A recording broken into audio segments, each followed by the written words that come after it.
Compared to other governmental programs, this thing is pie. It is, you don't have to go ask anybody for permission. You don't have to apply for a limited amount of funds. You just have to do it correctly, keep really good audit trail records, and then you're good to go and you can take the benefit. Welcome to Truly Passive Income. I'm Neil Henderson. And I'm Clint Harris. And today's guest is Ashley Tison. He's an attorney, professional speaker, founder of OZPros, and a full-service opportunity zone advisory firm. So I bet you know what we're going to talk about today. Ashley's worked in real estate, mergers and acquisitions, business growth and management. He brings his breadth of experience in all of these areas to help educate and guide investors to navigate opportunity zones and to avoid capital gains tax. Please help me in welcoming Ashley Tison. How are you today, sir? Fantastic. Honor and a privilege to be here, guys. We appreciate having you. Yeah, this is an area that Neil and I are both very curious about, and we're excited to have this opportunity to connect with you. I wish we'd done this interview about 3 years ago, but better late than never, I think is what they say. So anyway, Ashley, great to have you here. Tell us a little bit about yourself, about your background, and then how you got into this crazy world of qualified opportunity zones. Yeah, so I like to call myself a reformed attorney. I started out with a big firm. You did the litigation thing. I have had commercial real estate kind of in my blood since I was born. So went down the commercial real estate route. I left law or left kind of the big firm to go in-house with the tenant in common syndicator. And we syndicated 1031 exchanges back in the go-go days before the Great Recession. When the Great Recession happened, the tech industry completely imploded. And so I went back to practicing law, built an M&A practice where we helped Main Street, America, Wall Street level transactions, and built a software program around that, and sold that practice in 2017 so I could help business owners keep more of what they make and focus on the tax mitigation side of things. And as I was navigating through that, I was at a CLE and I heard about opportunity zones and I was like, holy cow, that sounds like 1031 and private equity got married. It matches up perfectly with my future. And so it birthed this consultancy doing opportunity zone things as part of our kind of global tax mitigation and purpose practice that we do for high net worth families. And so OZPros was built to help folks that are inside of the opportunity zone industry to have a sharper shovel and to make sure that they're getting their deals done most efficiently and with great sophistication, but at something that's affordable so that way, once again, Main Street America can use what I think is the greatest tax incentive ever legislatively created. Okay, let me play the part of the guide here. That's, we had somebody who just wandered into the weeds here with us and has maybe never heard of 1031. They've heard of 1031 exchanges, but they've never heard of a qualified opportunity zone. Give us a lowdown of what a QOZ is. Yeah, so they were created by the Tax Cut and Jobs Act, and it was specifically to encourage investment into historically underinvested areas. So Congress allowed the governors to designate up to 25% of their low-income census tracts as opportunity zones. And so the governors did. When they picked them, they were doing it based off of the 2010 census. And so a lot of the OZ 1.0 census tracts, and I'll explain between 1.0 and 2.0, but those 1.0 census tracts are really, really nice areas. And these areas got picked because they were historically underinvested in back in 2010 to qualify as a low-income census tract. And so if you go into one of those census tracts with an investment, you set up a qualified opportunity fund, which literally can just be an LLC taxed as a partnership, and you invest into either property in that area or you start a business in that zone, you're able to defer your taxes. And at this point in time, it's up till 2031 or 2026 under OZ 1.0. And then under 2.0, you get to defer it for 5 years. You get to reduce your taxes by 10% when you've held for 5 years. And then when you exit after a 10-year hold, you get a step up in basis to fair market value, which eliminates capital gains. And it also, for your really savvy listeners out there, eliminates depreciation recapture. So it becomes a really powerful tool for folks that are doing real estate deals who also have a potential high growth business, or for folks that are looking at the bonus depreciation as a tax mitigation strategy, but are concerned about kind of that backbite of bonus or depreciation recapture on the back end, this becomes a powerful tool to help eliminate that. Yeah. So in terms of the recapture, let's say you take 100% of the bonus depreciation up front. The concern is if you sell that property, you got to pay that back because you're depreciating decades, taking it all up front. You got to pay that back and recapture that unless you make it all the way through this 10-year period. And then when you exit, you have a step up in basis and it wipes that out and takes that away. And even though you have to wait 10 years, that doesn't mean that you couldn't potentially do a cash out refinance to recapitalize a little bit early. So That's it's right. not like your equity is stuck in there for 10 years. Is this something that people are using as a 1031 exchange off ramp? Like with a 1031, you're kind of kicking the can down the road and just defer, die. Is like that's the plan there. Can you 1031 exchange into a qualified opportunity zone and then leave the capital there and it acts as an off ramp on the way out? It does, but you can't 1031 into it. So you could use a 1031 and you could sell that and you could take the capital gains, because what you have to do is you have to take capital gains, invest that into a qualified opportunity fund as your equity. You can couple it in with debt, and then you go buy a deal in an opportunity zone that's either original use or that you're going to substantially improve. And when you do that, now, after your fund investment turns 10 years old, you're now eligible for that step up in basis to fair market value.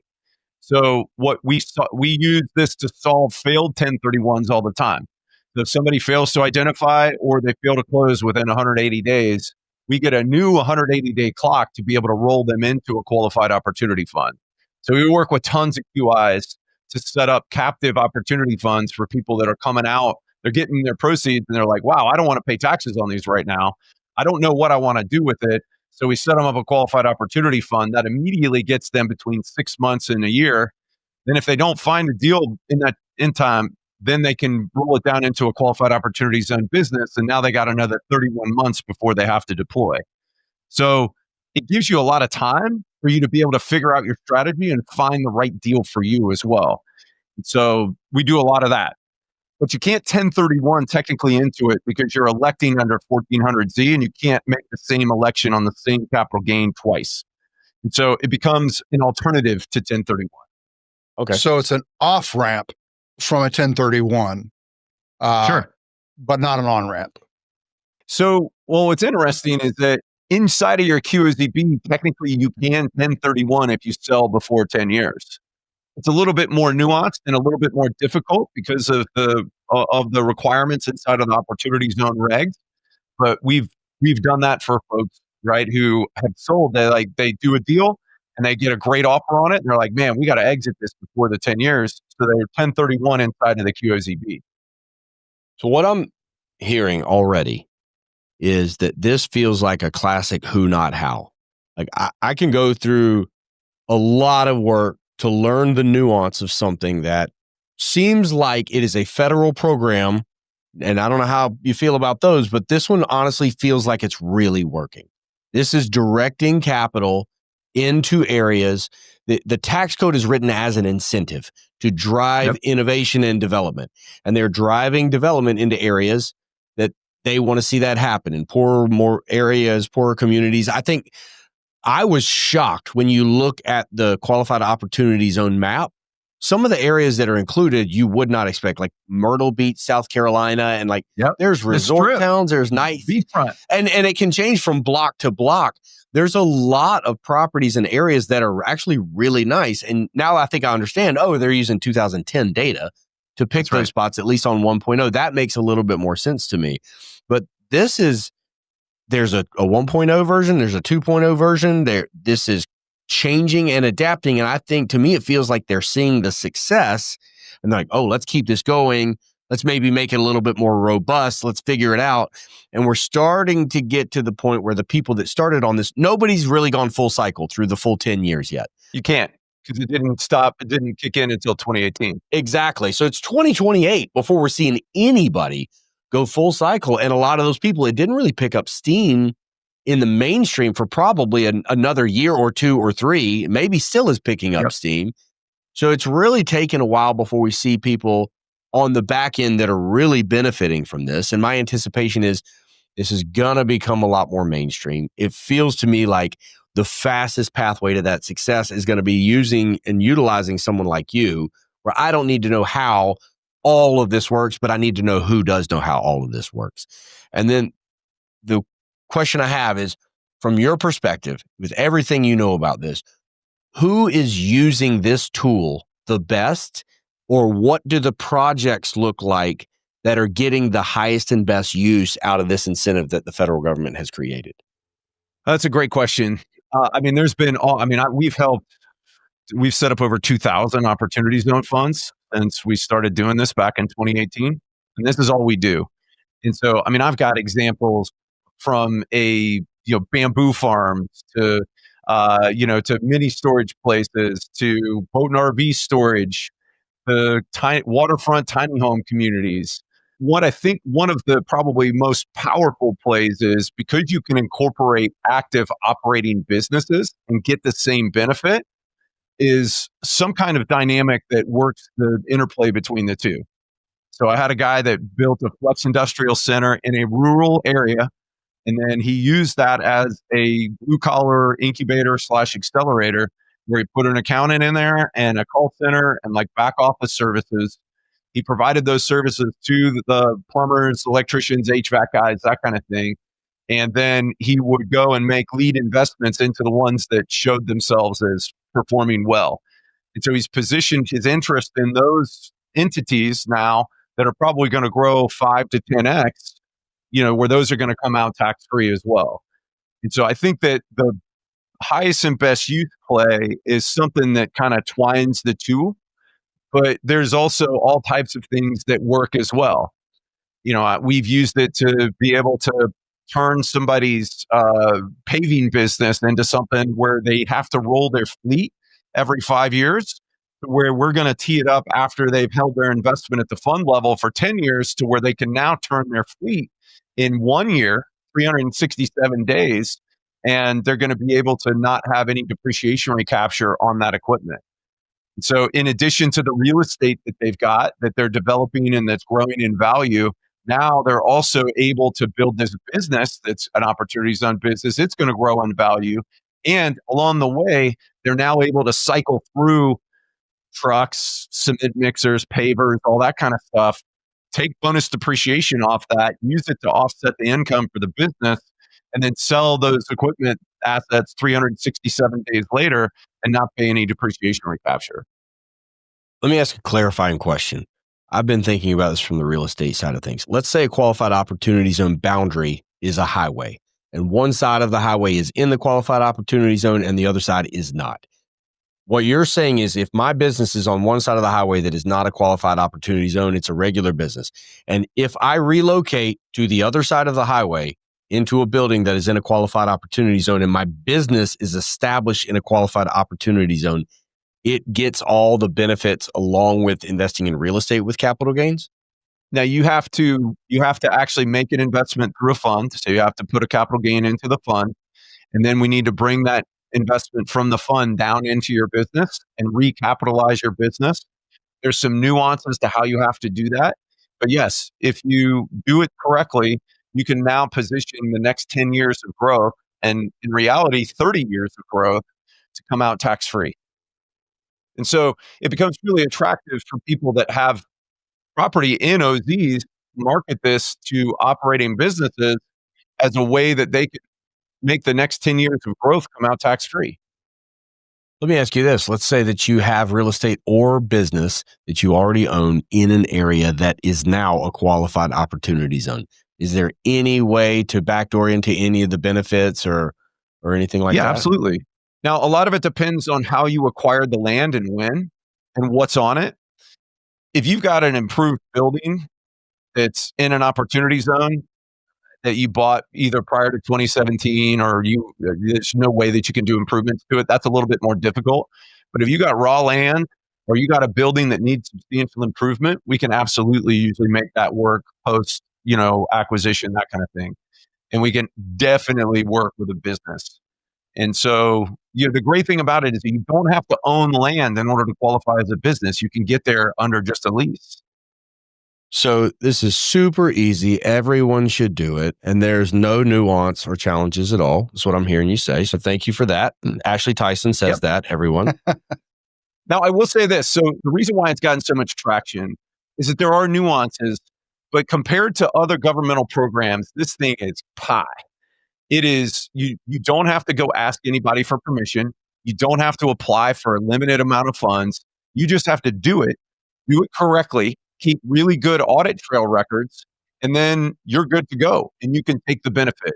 That's the reason why we've seen over $150 billion worth of money go into opportunity zones. Well, that's a lot. So you led perfectly into my next question. So you push clients to build an audit trail from day one. That's something I know we've heard you say. And there's 3 artifacts that you are insisting for qualified opportunity zones, qualified opportunity funds, or qualified opportunity. What's the QOZB that you've got written down? Remind me of that. Yeah, so you've got a qualified opportunity fund. Think of that as your holding company. And then if you want to get more flexibility on how you get to deploy the capital, you can invest into a qualified opportunity zone business, even if you're just doing a real estate deal. And so that could be like your prop co. So you got holdco and prop co, and then you go and do your actual development work. By investing into the QSEB, it gives you more lead time on how long you have to spend the money. It also gives you some additional flexibility with how much your assets need to be good property. So we usually have a double stack structure, unless you're buying something that's brand new, like new construction condos or townhomes or something like that. Got it. Okay. So thank you for that clarification. Again, veteran move, right? There's layers to this. It's like an onion. So talk to me about the audit trail that you talk about that everybody should have in place to protect themselves and create an ability to sleep at night. Yeah. So in a normal tax filing situation, the IRS has a 3-year look back. There's a 3-year statute of limitations.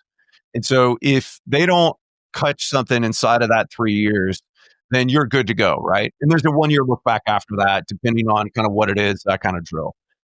In opportunity zones, because you are the one that is taking the position that you are entitled to the 10-year step up in basis to fair market value, the IRS can go all the way back to the beginning, way past 3 years, because this is a 10-year program, and make sure that you have correct documentation that you did this correctly from the outset. Because if you didn't, then you're not entitled to the benefit. And so as a result, you're not talking about having to go back 3 years and grab bank records. You could potentially be going back 10, 20, 30 years. And that information, if you don't have it built into like a really clear and distinct audit trail record, can be really hard to find. And I can't remember what I ate for breakfast, let alone what happened 3 years ago, let alone what happened 10 years ago about specific steps that I took and the reason why I did them. And so that's what we help people do, is to build out that audit trail to make sure that it's organized, that it has what it needs in it, and that you've got it for perpetuity, right? In a clear, easy to understand and store file. So you've hinted that there are some OZs that are in high priced, high income areas or high income adjacent, but there's a very specific kind of asset class that typically works in that. And like condos, a lot of times I've heard you say don't typically work. What kind of assets do typically work in those high income OZ areas? So raw land that you're going to develop into something, that always works, even if we've got like a related party issue or you bought it prior to 2017 or something like that, because you're always going to do probably 2.5x or more worth of improvements to it. So it allows us to stick that land piece into the bad asset category under your 70-30 test. So raw land is a layup. If you've got something that needs substantial improvement, like when you're doing a conversion from what you guys do with like a big box store into the individual storage, a lot of times that can work too.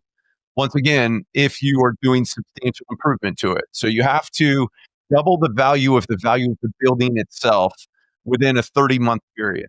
So if you're going to do that, then it's going to work. So if you buy a condo that's already been built and then you're trying to do that as an OZ deal, that can be tough to work out. So Puerto Rico, the whole island, is an opportunity zone because they got special dispensation to make all of their low-income census tracts OZs. And I've had people come to me and they're like, hey, I want to buy this condo that's on the water. And I'm like, how much you paying for the condo? And they're like, $900,000. I was like, there's no way that you're going to be able to substantially improve that and make it pencil out, because I can maybe allocate $50,000 to the land there. So you got $850,000 worth of improvements that you got to do. That's not going to fly. Now, on the other hand, if you're buying that condo before it gets CO and before it's been rented out, so before it's been placed in service, you get original use for that, and that works. You also get original use for something that's been abandoned for more than 3 years as well. So we can work, right? And there's nuances that we can usually apply to things, with the exception of condos that are new, like just newly built and that they're really nice. Or if somebody comes to me all the time asking about like what kind of business can they do in the opportunity zone, and the answer is pretty much everything, with the exception of high-end retail, because that needs to be at South Park or in the really swanky mall, or something that's a financial services company that's going to be heavy on owning financial assets. That's going to violate your non-qualified financial property test, and can't hold cash, accounts receivable, forward contracts, future contracts, annuities, that kind of thing. Because they didn't want people setting up stock trading companies in a zone and having that work. Now, one thing that is a play is, and we've done a lot of this. This is another kind of really use that we like, is that Bitcoin mining or data centers, particularly green data centers, those absolutely work as OZ deals. Interesting. Yeah, there's a lot. Things in that space are happening very, very rapidly. That's something we're looking at, taking our conversion strategy with storage and seeing if we can apply that to some edge computing data centers as well. There's a lot happening there. Sure. Let me ask you this two-part question. What is the number one mistake that you see people making when they try to do this on their own? And when is the appropriate time in the cycle for an investor to connect with you? Is it way early when they're thinking about this before they've even sold what they're going to sell that's going to create the capital gain? Is it when they're shopping? It's like, what's the biggest pitfall that you see people make? And when's the right time that people should engage with you to make sure that they get it right? So number one is missing their 180 days. So if they sell something that they own individually, they got a 180-day hard deadline. And it's actually 179 because you start counting the day of the sale. And if you miss that, there's nothing I can do about it. Now, if you sell through a partnership or an S Corp, we can start that 180 days at different times. So like for North Carolina hurricane victims, if they had a gain all the way back to January 1st of 2024, I can still put that gain into a qualified opportunity fund because of nuances. But it's got to come through a partnership or an S Corp. So that's the first one, is they miss 180 days. The second one is they jack up how they buy the property. So they'll buy it, so we have people do all this all the time. They buy an asset and they want to get Fannie or Freddie, financing. So they buy it in their individual name, and then they're like, "Oh, I'll just convey it to my QSEB later, like I do with all my other stuff." You can't do that. That's a related party transaction, and that's going to make that asset a bad asset. So those are kind of the two biggest things that we see. And as it relates to when they should come talk to us, it is prior to when they have the gain. So if they've got a big pent-up gain, we can help them strategize about when they might want to take that gain. And then we also got some other tax mitigation strategies that we can do on the front end. So that's the ideal scenario. Or if they're looking to do a deal in an opportunity zone before they actually buy or even put it under contract. Because if you jack up putting it under contract, there can be a non-qualifying contribution that happens because you've got value that comes out when you convey that contract over to your QSEB. So you're typically working, my understanding, you're full service. You're working both with the individual investors who are coming to you with capital gains that they're looking to place into QOZs, and you're working with operators like us who are trying to set up opportunities in qualified opportunity zones. All right. Yeah. So I've talked to, when we did the tally about 6 months ago, we talked over $1 billion worth of capital gains, and we've helped people put that money into like their own captive funds and that kind of thing. So we help them devise their strategy and actually execute that strategy. And then we also help sponsors. We help people that are doing deals to get their deals done. And then we've got a community. So we've got a mastermind where all of those people converge, and we have a call every Tuesday at 10 o'clock. And invariably, some of those people that are looking for deals get matched up with the people that have deals through our community.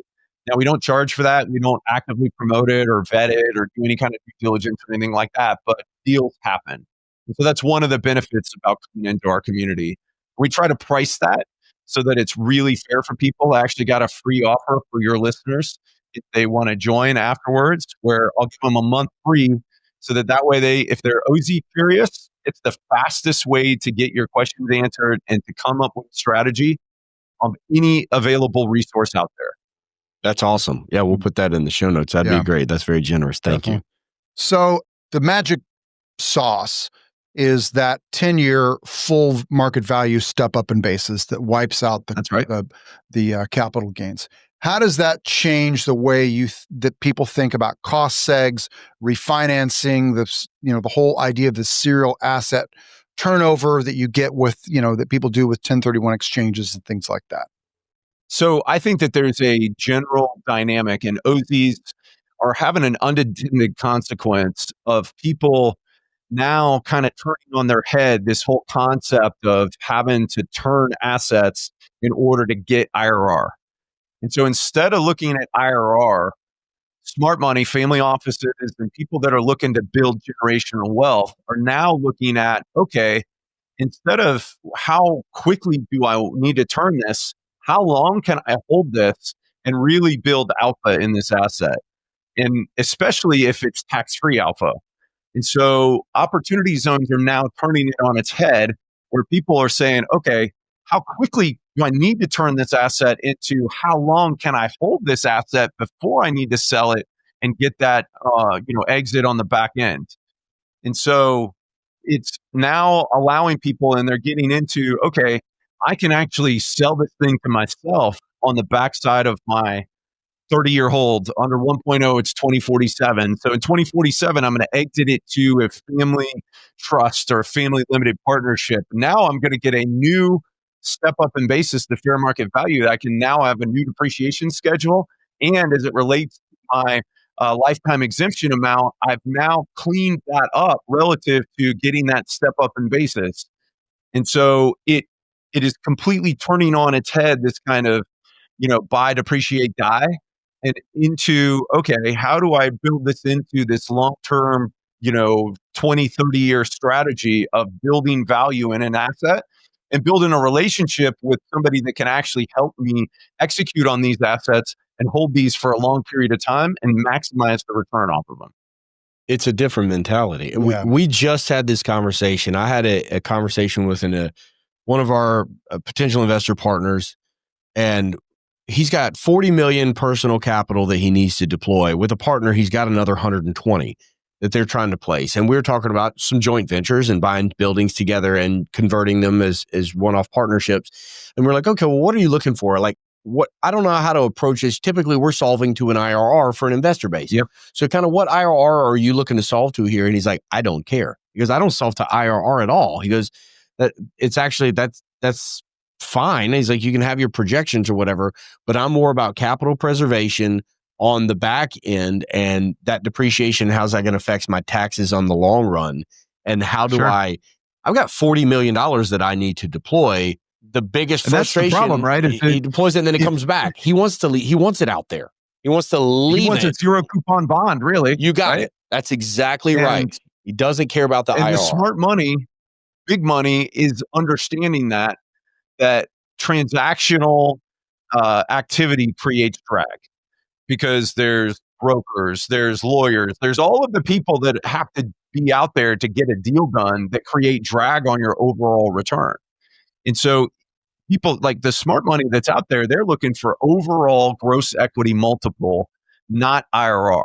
So they're like, okay, if I put in $1, what am I going to get relative to cash flow off of that dollar? What am I going to get as it relates to tax mitigation on the cash flow on that dollar?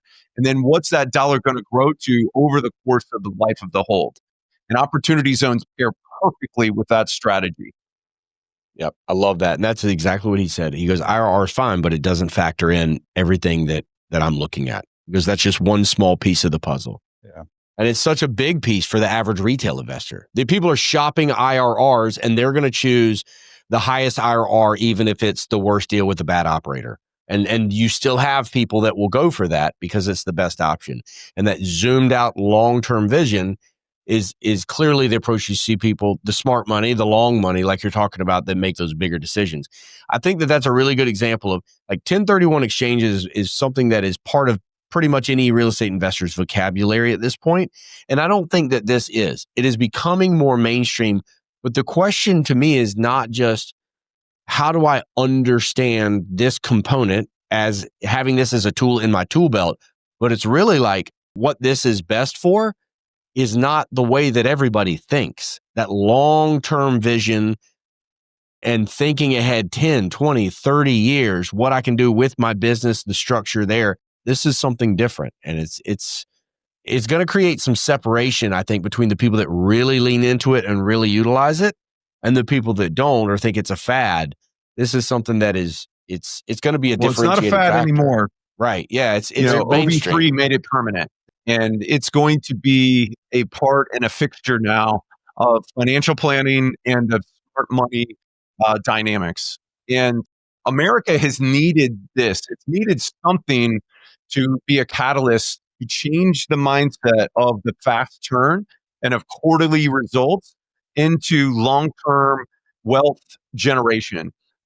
Japan has had this mentality for the last 50 years, basically since World War II, where they are more interested in the long-term thing and the long-term results than they are in quick turns. And look at what's happened as a result. And so I think that America is now getting a jolt of this, and really smart capital is now starting to deploy this because they understand that this really fast turn is that's where the sharks live, right? And so they want to build relationships. They want to build connections. They want to build relationships that are going to pass through generational stuff. And so I think that this is a great way to do that. I could not agree more. Ashley, this is great. Listen, for the sake of the listeners' time and yours, we're going to start wrapping it up here. But there's going to be a lot more questions coming. I'm really glad we've connected. I'm super excited to hear about your mastermind and look forward to engaging there. One of the questions that we ask everybody, we used to ask people like, what's your favorite book? But the reality is, the question is this. When you were talking about this with friends, colleagues, or people trying to learn, is there a book or resource or educational material that you find yourself recommending more than any other? It's funny, it's really my mastermind, unfortunately, right? Because there's very little out there that's actually got the depth that you need that is processable in like a bite-sized deal. We've got this really robust educational product inside of our community that we spend an enormous amount of time and energy building. And you know how many people actually go through the whole thing? 0. Because they're not willing to invest the time, just because it's just a function of life. So if they come into the mastermind, they're able to participate vicariously through other people's questions, learn that way. We've got a basics, right? Like a OZ basics that they can do like as a primer to that. And then our mastermind's the fastest way to a PhD in OZ that's out there. I love that. All right, folks, you heard it here first. The book that has everything you need doesn't exist. So Ashley Tison is going to write it. We're excited to read it. Can't wait for that. Listen, I think that this highlights the value of relationships and people, right? Again, it takes me back to the book, Who Not How. Like, I mention that a lot, but like, it's going to be a daunting task to try to learn all of this yourself. But if you're in a group where you can learn all the lessons that individually have really stuck out to different people, the velocity that you get from a mastermind and something like that all in one place is fantastic. So I love that. Thank you for sharing that as a resource. We'll make sure we put it in the show notes. Ashley Tison, I think we'll wrap it up there. I also know you're a professional speaker. Do you have any big events or anything you're working on this year that I need to know about? Well, I'm going to give a shout out. So if somebody really wants to deep dive into opportunity zones, the Novogradac Opportunity Zone Conference is happening on December the 4th out in Las Vegas. And we've got a special discount code. It's OZPros 10%.